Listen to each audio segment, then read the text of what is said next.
Hello, today is June 24th, 2017. My last call said that the most likely scenario was that we gapped and promptly traded outside of Thursday's range. Next most likely was we closed a little change and had a big move on Monday. We did promptly trade outside of Thursday's range, but there wasn't a gap. So we needed to close little change for the prediction to work.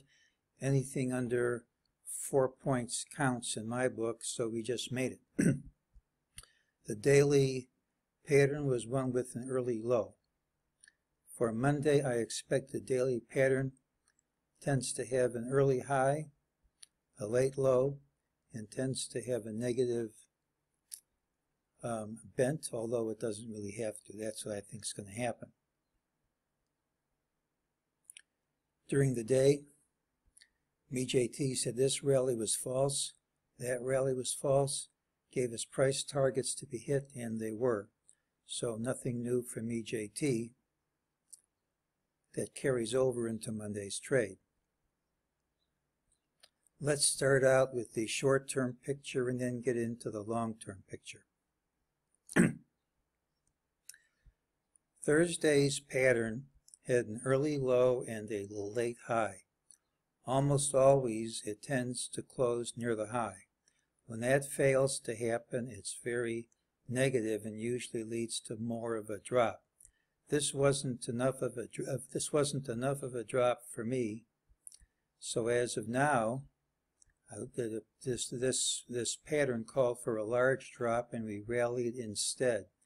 The only way for the market to make this right in my book is to show that this rally was a false move, and the way to do that is to gap under this low at Monday's open. If we gap under this low at Monday's open, it would not just show that this move was a false move, it would show this whole recovery attempt was a false move. It would be a repeated challenge of the left stilt of the diamond on stilts pattern I've shown.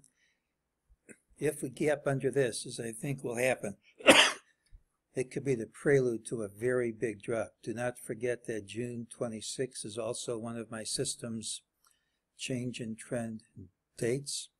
And the next one I have is a cluster, July 17th and the 19th. So if we get the gap under here, it could be a very steep drop. And if we don't, the call's killed before the open. Here's the basic problem. We hit a new high, immediately rejected it by going under multiple prior highs. 2.5 days of rally attempts have stalled right at a Gann support resistance line. Confirmation that this reversal is real is only achieved when we undercut the prior lows and add to them on the following day, or at least the subsequent day. Spikes like this have to be undercut at some point. So as of now, I'm looking for this to be a high of this leg, for this to be undercut and a big drop. Now what's so special about this high? 2017 high was 2453.82. This is a chart that goes back over 20 years, and you'll see you don't have many major lows and major highs.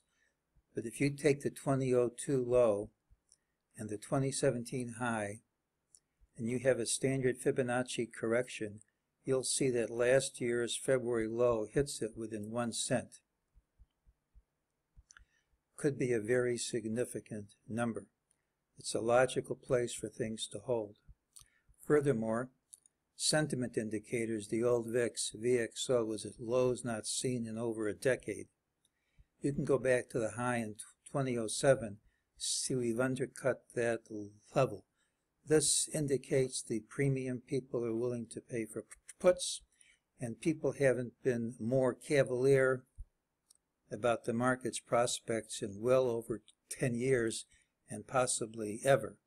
We also have to mark weekly and daily sell signals in alignment. These things take weeks to months to form, over a year in case of the weekly. They don't go into alignment very often. If it works, it's a sign of a very major top. The long-term pattern, I think, looks like this. Here's your 1, here's your 2, here's your 3. A lot of people call this 4. I'm calling it A because in wave B, if you look at the subwaves, they divide only into 3 and not into 5s. So I think we're going to have a wave C down, followed by a wave 5 up. Now, what's the target for wave C?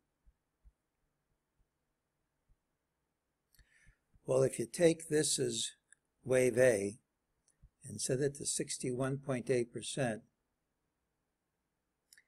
and then move it to here, you get a price target of 1928.58.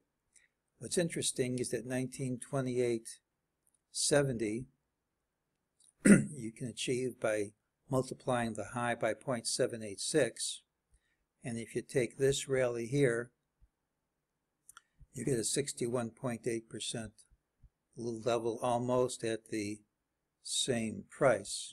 What's really interesting is if we do hit a low here for C in the high 1920s, and then have a wave 5 equal to wave 1, it would be in the low 2480s, at which point the 2007 1576.09 high would be exactly halfway between the 2009 low and the 2017/2018 high. It's a very pretty picture if it works. For Monday, I'm looking for a gap underneath this low, followed by a very substantial drop. If we don't have the gap under that low, the call's killed before the open, and that's today's call.